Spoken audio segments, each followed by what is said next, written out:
लेकिन साथ में एक चीज और बोली, दीदी बेशक मैं अकेला हूँ लेकिन मुझे लाला पर पूरा विश्वास है, और मेरा और जो उनका रिश्ता है ना महाराज, वो दिली रिश्ता है, और मैं दिल से उनको अपना भाई। हमेशा जब भी मेरी बात होती थी ना, एक ही बात बोलते थे, लाला है ना वो सब संभाल लेगा, लाला है ना वो सब संभाल लेगा।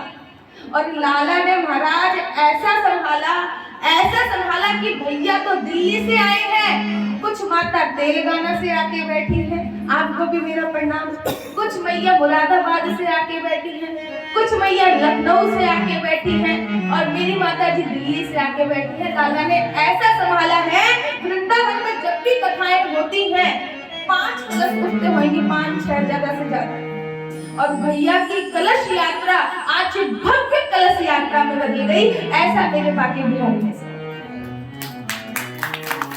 इसलिए बोलते हैं अपनी जिंदगी की डोर केवल उनके हाथ में सौंप दो। अरे हम क्या हैं, कुछ नहीं, तुच्छ प्राणी हैं। अपनी जिंदगी की डोर उनके हाथ में सौंप दो, और फिर देखो क्या लीला वो दिखाते हैं कि आपको भी पता नहीं चलेगा क्या लीला वो दिखाते हैं।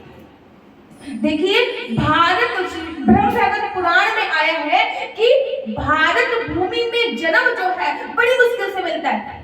ऐसा ब्रह्मवैवर्त पुराण में आया, मैं नहीं कह रही, ब्रह्मवैवर्त पुराण में आया है कि जब हम 100 जन्मों तक तप करते हैं तब हमें भारत भूमि में जन्म लेने का मौका मिलता है। और महाराज, भारत भूमि में जन्म लेने के बाद अगर हमने भगवान के नाम का गुणगान नहीं किया, अगर हमने राधा वल्लभ के नाम का गुणगान नहीं किया, तो हमारा जन्म लेना बेकार।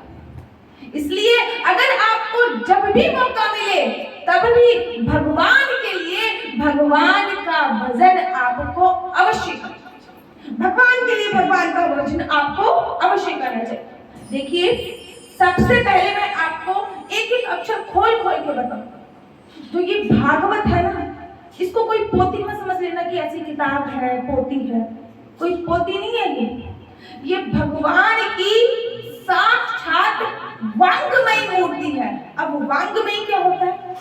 ऐसी मूर्ति जिसमें शब्द है, बोलने वाली मूर्ति, भगवान की वांग्मयी मूर्ति।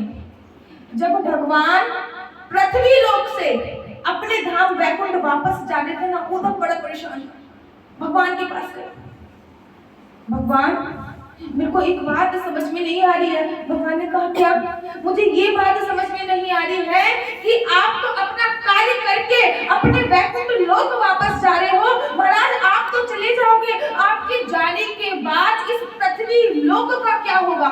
कलयुग का आगमन हो चुका है, लोग किसकी शरण में जाएंगे? भक्तों की रक्षा कौन करेगा?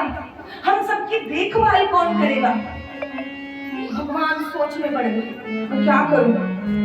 सोचिए, जो भगवान पूतना से नहीं डरे, जो भगवान कंस से नहीं डरे, वो आज भक्तों के लिए सोच में पड़े हैं कि आखिर अब मैं क्या करूं।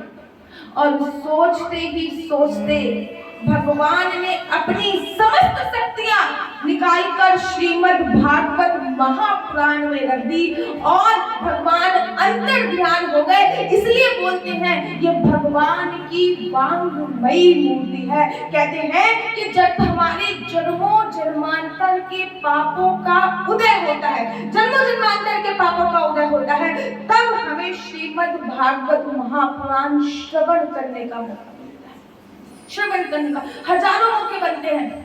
आज हम जाएंगे श्रीमद् भागवत महापुराण जरूर सुनेंगे, लेकिन महाराज कैंसिल हो जाता, नहीं सुन पाते। कहते हैं जिसके देखने से, सुनना तो बहुत दूर की बात, अगर हमने श्रीमद् महापुराण केवल दर्शन करने मात्र से हमें अश्वमेध यज्ञ का फल मिलता है। सोचिए इसकी क्या महिमा है, सोचिए क्या महिमा है। अगर आप लोगों के घर पे भी ग्रंथ है, विशेष ध्यान दीजिएगा, अगर आप लोगों के घर पे भी ग्रंथ हैं और उनमें धूल जमा हो रही है, तो याद रखना कि आप अपने ऊपर ऋण चढ़ा रहे हो।